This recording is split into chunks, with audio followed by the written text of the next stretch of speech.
200 करोड़ वसूली केस में ईडी ने एक्ट्रेस जैकलीन फर्नांडिस को फिर भेजा नोटिस। आज पूछगिछ के लिए आने को कहा।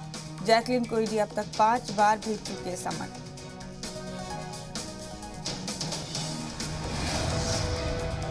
अफगानिस्तान में फंसे 100 हिंदू और सिखों को दिल्ली लाया गया। खुसूसी तैयारी से दिल्ली एयरपोर्ट पहुंचे सभी लोग।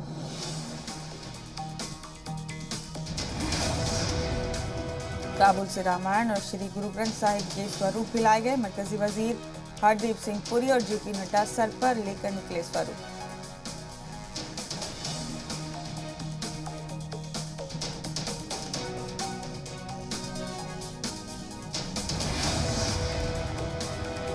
कांग्रेस की महंगाई हटाओ रैली की तैयारियां हुई तेज। 12 दिसंबर को सुबह 11 बजे सोनिया गांधी, राहुल गांधी और प्रियंका गांधी पहुंचेंगे जयपुर एयरपोर्ट।